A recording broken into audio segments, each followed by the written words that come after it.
Ahora, hoy vamos a ver qué significa solo Cristo. Y si quieres puedes anotar solo Cristo salva. Solo Cristo. En latín era solus Christus. Así se estableció ese nombre. Solo Cristo salva. Y la cosa es que hace 500 años, cuando vivió Lutero, claro, él se encontró con algunas cosas extrañas. Por ejemplo, la Iglesia Católica estaba terminando o tratando de terminar la Basílica de San Pedro en Roma, que es descomunal, es gigantesca, es muy grande y por supuesto costó mucho dinero. Y la Iglesia Católica se estaba quedando sin dinero. Entonces empezó una estrategia de recaudación que era vender indulgencias. ¿Qué es una indulgencia? A la gente se le decía, mira, si tú compras ahora una indulgencia pagando, no sé cuánto se pagaba, pero es curioso que los nobles pagaban más que la gente llana del pueblo. No valía lo mismo que se salvara un noble o que se salvara un carpintero. Claro, el noble, como tenía más dinero, tenía que pagar más. ¿Y en qué consistía la indulgencia? La indulgencia era un documento firmado por el Papa, con el sello del Papa, donde decía que esa persona, en el momento que muriera, no iba a pasar por el purgatorio, sino que iba a ir directamente al cielo. O estaría muy poquito tiempo en el purgatorio y luego saldría y estaría en el cielo. Esto era una práctica muy común en la época de Lutero. Muy común y muy descarada, muy descarada. Entonces, claro, él empieza a considerar, en primer lugar, la existencia de algo como el purgatorio, que no aparece en ninguna parte de la Biblia. Absolutamente en ninguna parte de la Biblia aparece ese concepto. Cuando uno muere ya está definido, según lo que haya considerado acerca de Cristo, está definido cuál va a ser su destino. Y ese destino eterno es incambiable. No se puede cambiar. Si tú vas al cielo, vas al cielo. Y si vas al infierno, vas al infierno. Y nadie puede pasar de un sitio a otro. Nadie, absolutamente. Es muy clara la palabra de Dios en cuanto a todo esto. Entonces, claro, él empezó a ver que había ciertas cosas, se le decía a la gente, compra una indulgencia, pero además haz tales rezos, y si puedes visita tal santuario y vete a Roma, y entonces con todas esas obras tú te vas a asegurar que finalmente tú vas a llegar al cielo. Por eso fue necesario que una de las cosas a discutir fuera cuál era la manera de salvarse para una persona en esta vida. Y de ahí surge lo de solo Cristo salva. Y para entender qué significa solo Cristo salva, vamos a estudiar también 3 puntos. El primero de ellos, y es necesario que entendamos esta mecánica, porque esto es cómo funciona Dios y su reino. El primer punto es que Dios es un Dios justo. Dios es un Dios justo, es uno de los atributos de Dios más destacados en todas las Escrituras. Dios es un Dios justo y es un Dios que hace justicia. En Dios nunca vas a encontrar ninguna injusticia, ningún juicio torcido, ningún soborno, ningún cohecho, nada, absolutamente. Todos los juicios de Dios son rectos. El otro día escuchaba a un pastor que decía, yo no me quiero ir al infierno, yo quiero ir al cielo. Pero si por alguna razón mi Padre Celestial me mandara al infierno cuando yo muera, yo sé que Él estaría siendo justo. Imagínate, qué convicción tan fuerte en la justicia de Dios, en que Dios no se equivoca nunca, ni hace nada torcido, ni por descuido Dios juzga algo mal. Dios todo lo juzga rectamente. Y esto Abraham lo sabía muy bien, porque cuando Dios se propuso destruir Sodoma, Abraham empezó a negociar con Dios, entre otras cosas porque allí vivía su sobrino Lot. Y entonces Abraham le empezó a decir, hombre, vas a destruir toda la ciudad, ¿y si hubiera 50 justos? Y Dios dijo, bueno, si hay 50 justos, no la destruyo. Pero Abraham pensando, bueno, 50 justos es mucha gente, porque justos hay pocos. Entonces empezó a bajar la cifra, ¿no? Y Señor, bueno, ¿y si hubiera 20 justos? ¿Y si hubiera 10 justos? Y Dios todo el tiempo le decía, si hay 10, pues por esos 10 no la destruyo, porque yo soy un juez justo. Entonces Abraham le decía, ¿destruirás también al justo con el impío? ¿Acaso un Dios justo va a destruir y a castigar al justo con el impío? ¿Cuál es la respuesta? No, Dios no va a hacer eso, ¿verdad? Y preguntaba Abraham, Génesis 18, 25, ¿el juez de toda la tierra no ha de hacer lo que es justo? Mira, esa es una de las razones por las que nosotros como iglesia creemos que no vamos a estar aquí para pasar la tribulación, sino que seremos arrebatados antes de la tribulación. Porque Dios no va a tratar igual al justo, al que confía en Él, en Dios, que al impío que le ha dado la espalda toda la vida. Porque el tiempo de la tribulación es un tiempo de castigo y de juicio de Dios sobre los hombres que no han querido oír el llamado al Evangelio. Entonces, el mundo de hoy no entiende la justicia de Dios, porque la justicia de Dios es absolutamente inexorable. O sea, todo el mundo tiene que pagar por lo que ha hecho. Eso está en la esencia de la justicia y la rectitud de Dios. Hoy en día, un alumno suspende 4 asignaturas, pero le pasan de curso, porque no es justo que se quede con los niños más pequeños repitiendo otro año. El político roba, pero no va a la cárcel. Ha cambiado las leyes para que el político no vaya a la cárcel. El ocupa se mete en una vivienda y exige que le enganchen la luz, porque hoy en día todo se permite y todo vale. Y la justicia se ha vuelto relativa. Depende de lo que haya que juzgar, depende quién es el juzgado, depende de lo que haya hecho. Entonces se aplica o no se aplica justicia. Ahora mismo hay un debate en la política nacional de España de por qué los políticos que ocupan un cargo público, una alcaldía, una consejería, una cartera del ministerio, ¿por qué tienen que estar aforados? Es decir, ¿por qué no pueden ser juzgados como tú y como yo en cualquier juzgado de España? No, tienen que ir al Tribunal Supremo, porque allí están sus amigos, los que ellos han puesto a dedo. Entonces, está todo tan pervertido. La justicia en nuestra sociedad hoy en día es totalmente relativa.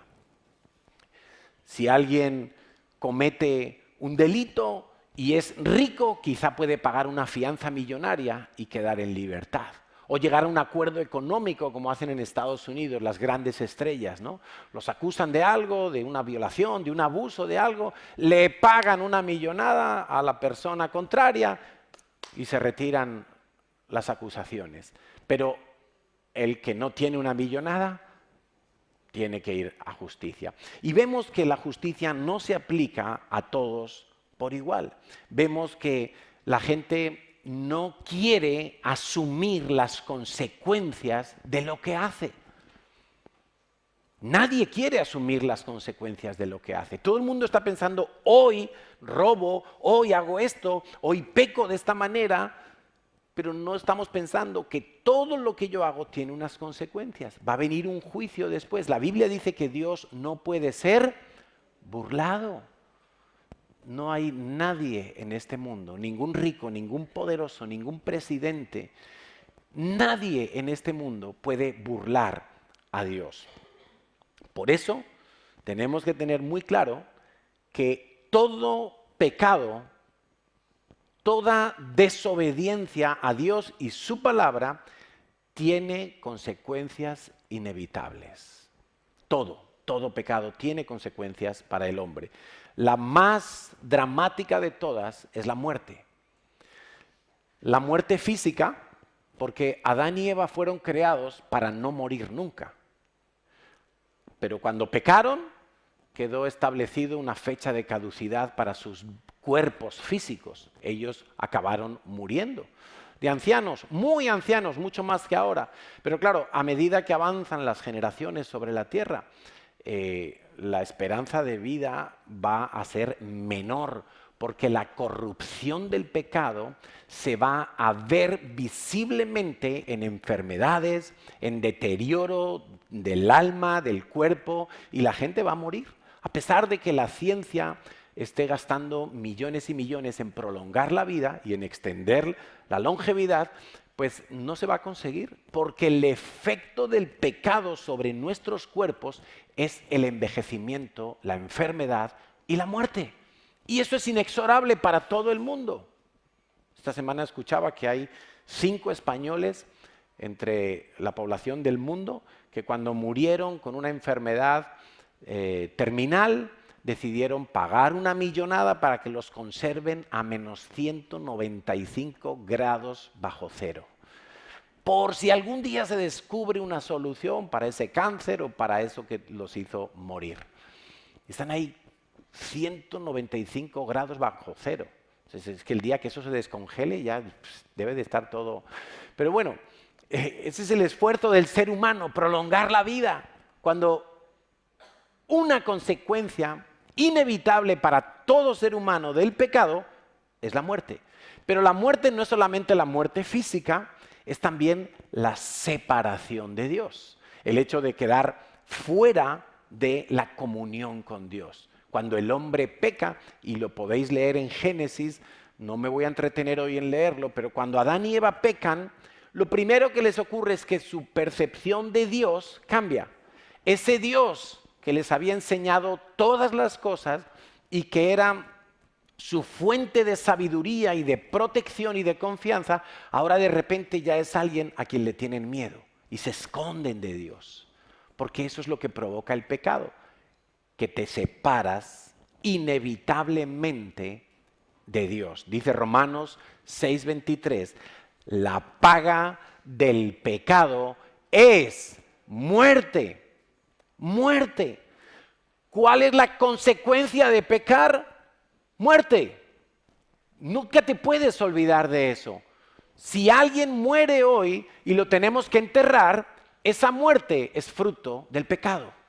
Del pecado que tuvieron Adán y Eva y que por ellos entró a la especie humana. Por eso la muerte de un ser querido duele tanto, porque es como una victoria de la oscuridad, en cierta manera, porque es la evidencia de que el pecado ha reinado en la raza humana. Hay esperanza, por supuesto. Hablaremos de cómo Cristo salva. Dice Ezequiel 18:20, el alma que pecare, esa morirá. Inexcusablemente. No, pero yo soy cristiano. El alma que pecare, morirá. De manera que un Dios justo, como es Dios, tiene que aplicar su justicia. De manera que si alguien peca, tiene que morir. Si alguien peca, tiene que pagar con su muerte el pecado. Punto número 1. Quédate con esa frase. Si alguien peca, tiene que pagar con su muerte el pecado. Ese es el diseño del cielo. Si no te gusta, no hay otra cosa para comer. Esa es la verdad de Dios. Tú puedes vivir toda tu vida diciendo que no hay Dios, que la Biblia es una mentira. Puedes vivir toda tu vida pecando y morirás en tus pecados. Da igual si eres rico o pobre, hombre o mujer, estudiado o analfabeto, da igual. El alma que pecare va a pagar con su vida sus pecados. Ese es el diseño de Dios. Y será una muerte eterna, un castigo de separación con Dios eterno, para siempre y siempre y siempre, irreversible. Siempre que peques, se van a presentar cargos contra ti. Aún después de ser cristiano, cuando tú pecas, muchas veces el diablo mismo va a venir a acusarte y va a decir, tú has infringido la ley de tu Dios, la ley santa, justa y buena. Y por eso muchas veces los cristianos empezamos a sentir una culpa extraña y decimos, bueno, pero si yo sé que Dios me ama, si yo sé que todos mis pecados pasados, presentes y futuros fueron llevados a la cruz, ¿y por qué siento culpa? Pues sientes culpa porque el diablo te acusa. Y con razón, porque has traspasado la ley de Dios. No puedes librarte de esos cargos. No puedes pagar un buen abogado. No puedes poner excusas de ningún tipo. Tendrás que pagar por tu pecado. Dios es justo. Y sí, Dios castiga. Este es un aspecto que pocos quieren resaltar del carácter de Dios. Pero Dios es severo con el pecador y con el pecado. Eso de que Dios ama a todas las personas. ¿Sabes que parte del amor de Dios es mostrar su severidad? Y como no queremos entenderlo, por eso hay muchos papás que no quieren disciplinar a sus hijos, porque piensan que eso es algo malo. Cuando Dios dice en su palabra que Dios al que ama, lo disciplina.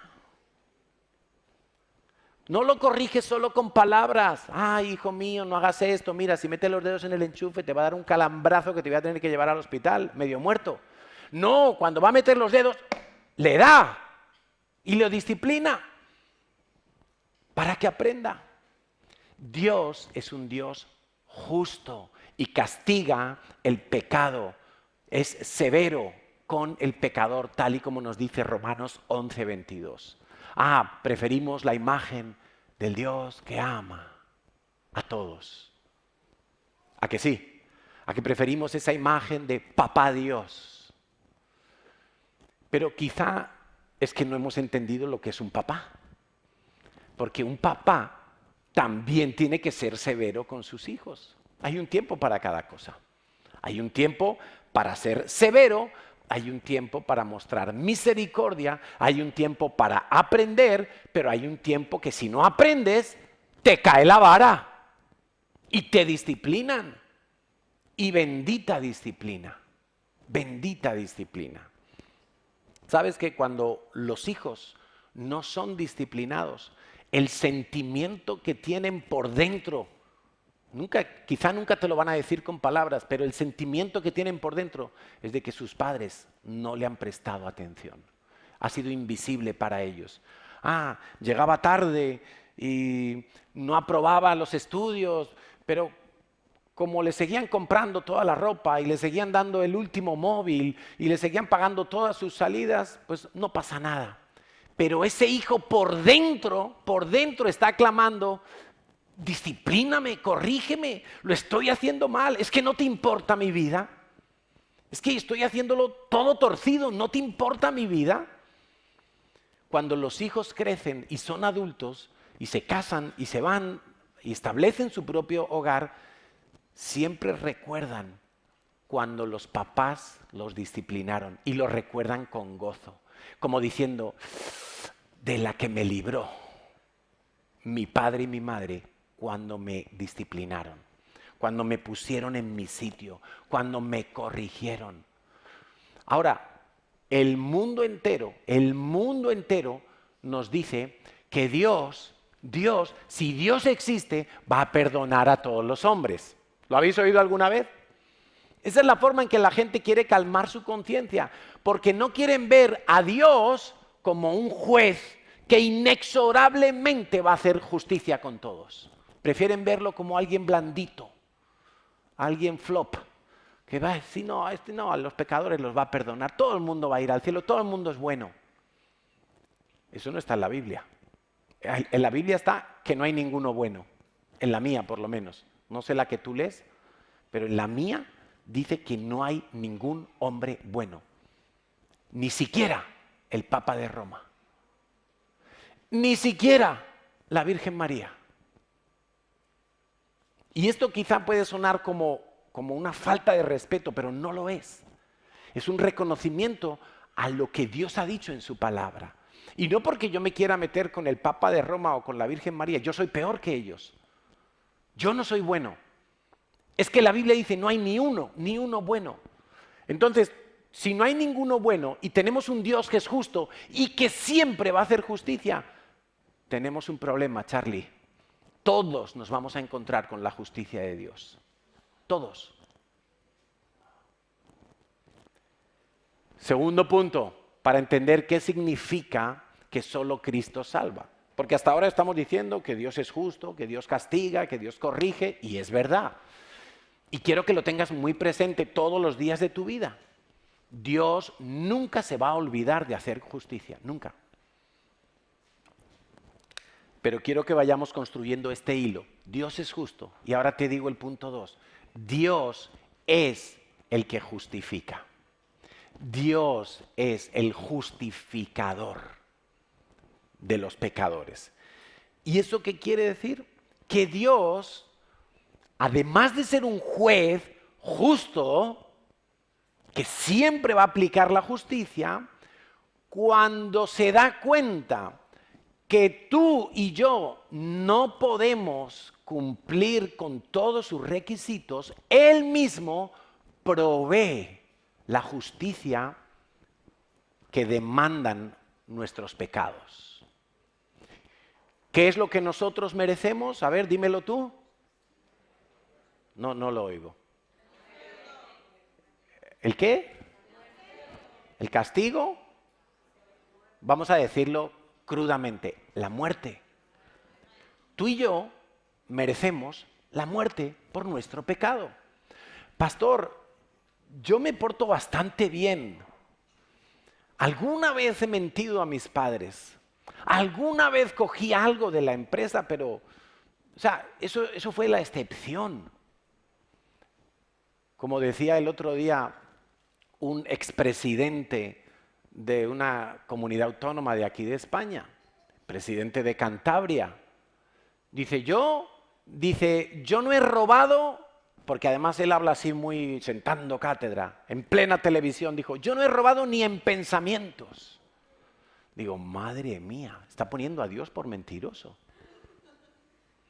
Y encima, para colmo, luego dice que Jesucristo fue una buena persona, porque lo dijo en el programa, pero que la supuesta resurrección, y lo entrecomilló, imagínate, no saben qué lío se ha metido, porque de todas sus palabras tendrá que dar cuenta delante de Dios, porque Dios sí que ve los pensamientos. Claro, es muy fácil que yo te diga, yo nunca he mirado a una mujer codiciándola con mi corazón, porque tú no tienes forma de demostrar que yo miento, ¿verdad? No tienes una cámara de infrarrojos que vea el alma y que vea el corazón. ¿O alguno la tiene? Que me la preste, por favor. Que me quiero divertir un rato. Nadie tiene una cámara ni unos ojos que puedan ver el interior del corazón de otra persona. Pero Dios sí. Dios sí. Entonces, vamos a centrarnos porque Dios es el que provee la justicia que tú necesitas. Si tú necesitabas ser castigado con la muerte, entonces lo que Dios hace es proveer un sustituto. Di conmigo, sustituto. Un sustituto para que tú no tengas que morir. Que pague Él en lugar de pagar tú. Qué negocio tan redondo, ¿no? ¿Es bueno ese negocio o no? Es un negocio excelente. O sea, yo meto la pata, yo peco, yo ofendo a Dios con palabras, con pensamientos, con hechos, de mil maneras, haciendo lo que no tengo que hacer, no haciendo lo que tengo. Y Dios me dice, yo te proveo. Tú mereces la muerte, pero yo te proveo a alguien que muera en tu lugar. Yo te ofrezco un sustituto. Bueno, y este concepto de la sustitución está presente desde el mismo huerto del Edén. Allí cuando Adán y Eva pecan y ellos se cubren con unas hojas, su desnudez, cubren con unas hojas y Dios les provee unas pieles de animal. Quiere decir que Dios tuvo que haber matado a alguien, porque ya ellos desobedecieron. Dios les dijo, no comáis del árbol de la sabiduría, de la ciencia, del bien y del mal. Y comieron. Es que se pasaron por el forro la orden de Dios. Desobedecieron abiertamente la orden de Dios. Y Dios tuvo que proveer pieles de animales que Dios mismo había sacrificado. Pero es que en algún momento, cuando Dios le dice a Abraham, sacrifícame a tu hijo, el hijo de la promesa, Isaac, y cuando lo va a sacrificar, aparece el corderito allí, enredado en la zarza. Dios proveerá, Yahweh Jireh, un sustituto. Claro, lo vemos en la fiesta de la expiación, cuando Dios establece las fiestas solemnes para que el pueblo de Israel las recuerde todos los años. Una de las fiestas era la fiesta de la expiación. Y en esa fiesta de la expiación, una de las cosas que se hacía es que había que sacrificar un animal, un chivo expiatorio, que se le imponían las manos para traspasar el pecado del propio sacerdote y de todo el pueblo, y ese chivo era llevado fuera de la ciudad para despeñarlo por un barranco. Un sustituto, un chivo expiatorio, de ahí viene esa frase, un chivo expiatorio. Paga los platos el que no hizo nada, el que no había roto un plato, pero se lleva las culpas. Entonces, como cuando en casa se rompe algo y los hermanitos todos se callan. Y entonces los papás dicen, pues todos castigados. Si no aparece quién ha sido, castigamos a todos sin televisión. Entonces, ¿qué pagan? Justos por pecadores, como se suele decir, ¿no? Bueno, es justo lo que Dios te propone a ti. Que pague el justo por el pecador. Dios te provee un sustituto, porque Dios no solamente es juez, Dios también es el que justifica. Es juez y Él mismo justifica. ¿Y cómo lo hace? Bueno, pues ahí vamos al tercer punto. Y esta es la clave. El único sustituto posible para tu castigo es Cristo. El único.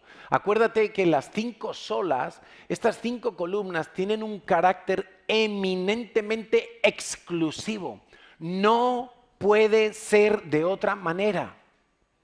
No puede ser. Yo no puedo decirle a Dios, Dios, mátame a mí en vez de a mi hijo. Dios dirá, no, no, no. El alma que pecare, esa morirá. No vale. ¿Por qué no vale que yo muera por los pecados de mis hijos? Yo, Carlos Villanueva. Pues porque yo soy igual de pecador que ellos. Yo no soy justo. Yo soy pecador. ¿Cómo se va a ofrecer un ladrón por otro ladrón? No puede ser. Si lo que Dios propone es que tiene que ser alguien sin pecado y Dios lo provee para que tú no seas castigado. ¿Qué dice 2 Corintios 5:21?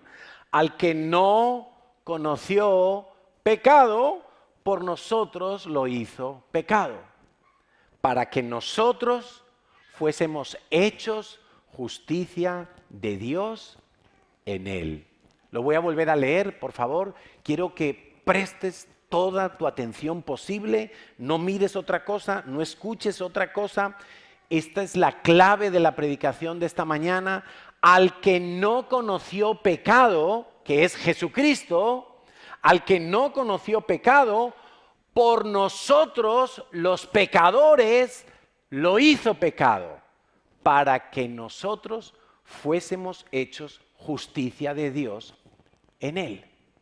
Entonces, aquí hay 3 actores. Está Dios, que es el juez. Estoy yo, tú, cada uno de nosotros, que somos los que hemos pecado. Hemos pecado y merecemos la muerte. De acuerdo a la ley de Dios, merecemos la muerte. Pero aquí está Jesús. Y Jesús fue tentado en todo, pero sin pecado. No conoció el pecado. Y entonces Dios Padre, el juez justo, dice, yo tengo que hacer justicia con Carlos. Carlos merece la muerte, pero la única manera en que yo puedo evitarle la muerte a Carlos es que tú, Jesús, mi hijo, que no has pecado nunca, mueras en lugar de él. Si tú lo haces, Jesús, yo me doy por satisfecho, porque está muriendo un justo. No está muriendo otro pecador, está muriendo un justo. Alguien perfecto, alguien sin mancha, alguien que nunca cometió ninguna infracción. Entonces Jesús dice, yo lo hago. Y como Jesús lo hace, el Padre, que es el juez justo, puede hacer justicia, pero en vez de mostrar la severidad hacia mí, la muestra hacia Jesús, el sustituto. ¿Estamos entendiendo cómo es el puzzle? Porque si tú entiendes esto y nunca lo habías entendido, hoy puedes ser salvo tú. Si aceptas que Jesús sea tu sustituto en el juicio delante de Dios. Quizá hay gente esta mañana aquí que se está dando cuenta que merecía la pena de muerte delante de Dios. Y qué alivio saber, entender, discernir por la inmensa misericordia de Dios, que Dios mismo, para llevar adelante su justicia perfecta, provee un sustituto para que tú no tengas que morir, sino que seas declarado justo ante Dios. Mira, la mejor noticia que tú puedes tener en esta vida es saber que para Dios tú eres justo. No habrá otra noticia más importante ni trascendente en toda tu existencia, sino que para Dios tú eres justo. Porque si eres justo a los ojos de Dios, si tú eres justo, no a tus ojos, no, olvídate de eso. Hay gente que se cree que es buena porque da de comer a los gatitos en el parque.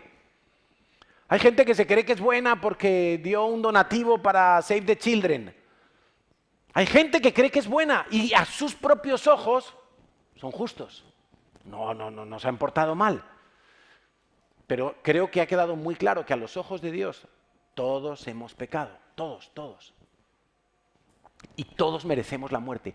Y si tú hoy, por el Espíritu Santo, estás entendiendo que Dios te ofrece un sustituto y tú lo aceptas, hoy mismo, hoy tu nombre queda escrito en el libro de la vida para siempre. Solo Cristo salva. Solo Jesús puede ser un sustituto válido ante los ojos de Dios. Yo no puedo proponer a Dios un sustituto por mi vida.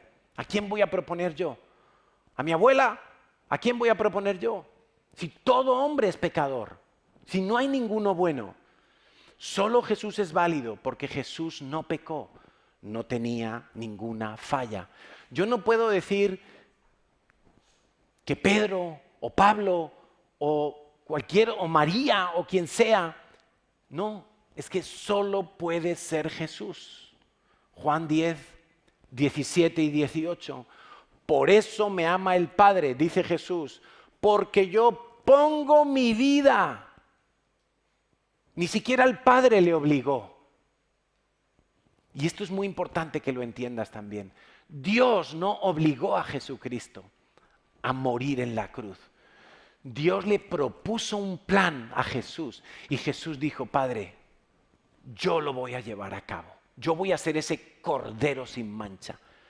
Yo me voy a encarnar en una familia en la tierra, allí en Belén de Judá, y voy a vivir sin pecado, y cuando llegue el momento y yo haya vivido sin ningún pecado de ninguna clase delante de tus ojos, yo me ofreceré para morir por todos los pecadores. Yo pongo mi vida, dice Jesús, para volverla a tomar. Nadie me la quita, sino que yo de mí mismo, dice Jesús, la pongo. Tengo poder para ponerla y tengo poder para volverla a tomar. Este es el mandamiento que recibí de mi Padre. Jesús murió en la cruz porque amaba al Padre, amaba el plan del Padre y porque quería verte a ti y a mí justos delante de Dios. Porque si Él no hubiera muerto, si Jesús no hubiera muerto, ninguno de nosotros podríamos hoy ser justos a los ojos de Dios. Todavía estaríamos manchados ante Dios. Tendríamos que estar haciendo constantemente sacrificios como hacían en el Antiguo Testamento. He pecado, otra vez tengo que ir y sacrificar una palomita, y sacrificar un cordero, y sacrificar un buey, y pedirle perdón a Dios otra vez, otra vez, otra vez. Por eso dice la Biblia que Él es nuestra propiciación, el único propicio, el único adecuado, el único oportuno, el único apropiado, el indicado, el perfecto. Eso significa propiciación. No podía haber otro. Solo Jesucristo lo podía hacer. Jesús exclamó en la cruz, Mateo 27, 46. Cerca de la hora novena, Jesús clamó a gran voz diciendo, Elí, Elí, lama sabactaní, que quiere decir, Dios mío, ¿por qué me has abandonado? ¿Sabes por qué? Porque en ese momento Jesús estaba recibiendo tus pecados como si los hubiera cometido Él. Por eso el Padre tuvo que apartar su mirada, porque nuestro Dios es santo. Porque nuestro Dios es 3 veces santo y Dios no tolera el pecado lo tiene que castigar.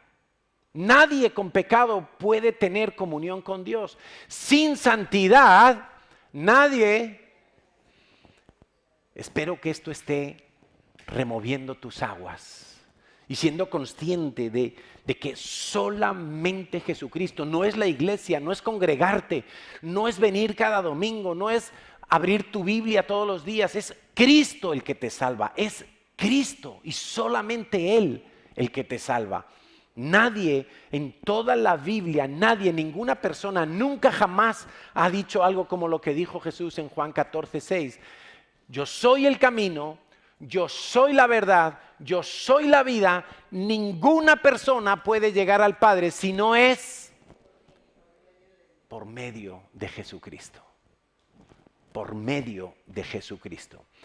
Algunos versículos para reforzar todo esto, por favor, anótalos. Colosenses 1:20. Y por medio de Él, de Jesucristo, reconciliar consigo todas las cosas, así las que están en la tierra como las que están en los cielos, haciendo la paz mediante la sangre de su cruz. Mira, hay gente que idolatra la sangre de Jesús. Y dice, no, porque la sangre, me cubro con la sangre de Jesús. Y no saben casi ni lo que están diciendo. Porque la sangre de Jesús en sí misma, escucha esto, la sangre de Jesús en sí misma, la sangre que corrió por las venas de aquel Jesús de hace 2000 años que nació en Belén de Judá, la sangre no tenía ningún poder. Solamente tuvo poder cuando fue crucificado y se derramó en aquel sacrificio para Dios. Pero la sangre de Jesús no tenía ningún poder. Y tampoco valía que Él se hubiera así raspado con un clavito. Mira, aquí está mi sangre para perdonar los pecados de los hombres. No, Él tenía que morir, hecho maldición por nosotros. Primera de Timoteo 2, versículos 5 y 6. Porque hay un solo Dios y un solo mediador. Dilo, solo un mediador entre Dios y los hombres, Jesucristo hombre, el cual se dio a sí mismo en rescate por todos, de lo cual se dio testimonio a su debido tiempo. Mira, el mediador para tú ser declarado justo no es el Jesús del cielo, es el Jesucristo hombre, el que se vino a la tierra a vivir como tú, en carne y hueso, a soportar las tentaciones, porque el Jesús del cielo no puede ser tentado. El Jesús que existió desde antes de la fundación del mundo, Jesús Dios, no puede ser tentado porque es Dios y Dios no puede ser tentado. Jesucristo hombre, el que vivió 33 años aquí en la tierra, en Israel, ese Jesucristo hombre es el que media, el que es tu sustituto, el que murió en la cruz. Y Jesucristo fue el profeta, no solo un profeta, sino fue el profeta, porque él no solamente proclamaba la verdad, él era la palabra encarnada, él era la verdad. Jesucristo fue el sacerdote, según el orden de Melquisedec, y la Biblia nos cuenta que esa es una genealogía especial que no era de la tribu de Aarón. El Señor Jesús venía de la tribu de Judá. Y él, como sacerdote, como sumo sacerdote, el sumo sacerdote, él ofreció su propia sangre, no la de un macho cabrío, no la de una oveja, su propia sangre. Y como sacerdote entró, nos dice Hebreos, en el santuario del cielo, no en uno de la tierra. Pero también es rey, con letra mayúsculas, el rey de reyes y señor de señores. El peligro hace 500 años era predicar a Cristo más las indulgencias, a Cristo más algunos sacrificios que tenía que hacer la gente, algunos pagos añadidos. El peligro hoy en día es predicar a Cristo y algún otro medio. Y ahí es donde entra Satanás a querer engañarnos a cada uno de nosotros y hacernos creer que nos tenemos que esforzar, como si el sacrificio sustitutivo de Cristo no hubiera sido suficiente.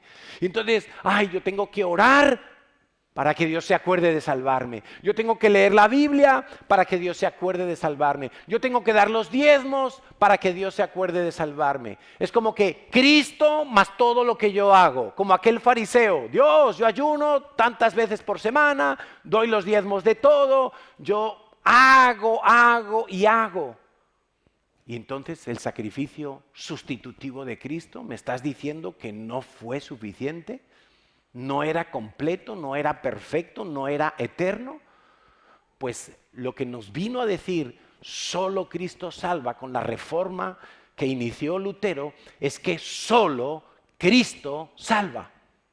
Y no hay que añadir nada y no se puede cambiar por nada.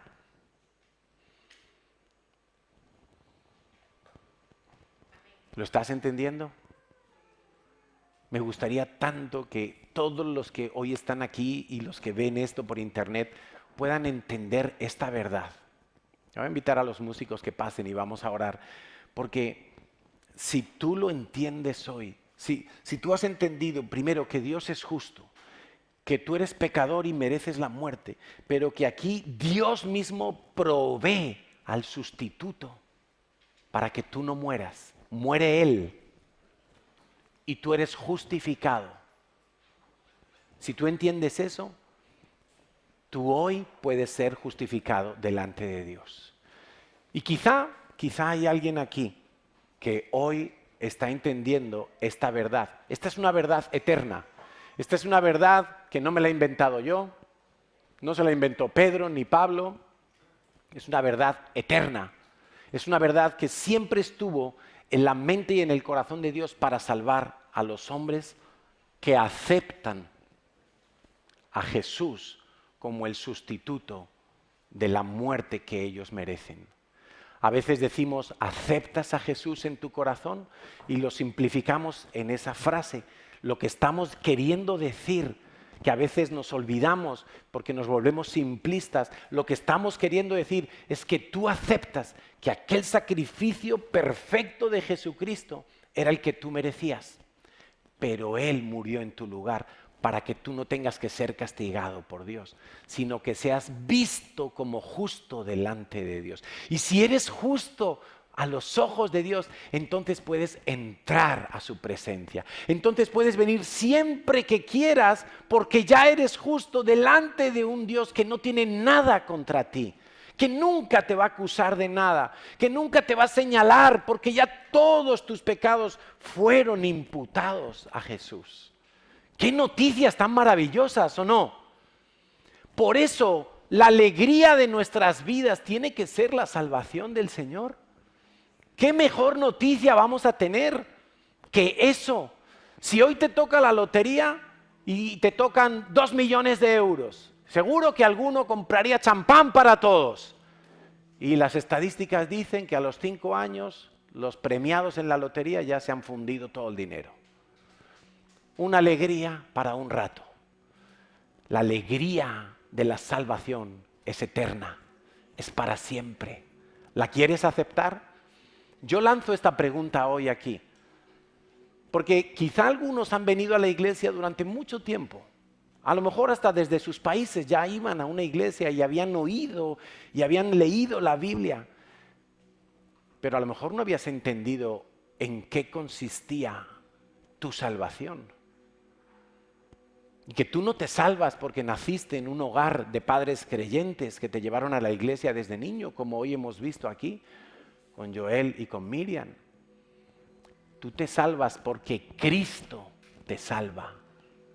Tú te salvas cuando aceptas que Él es el sustituto para que tú no mueras. Por eso, Señor,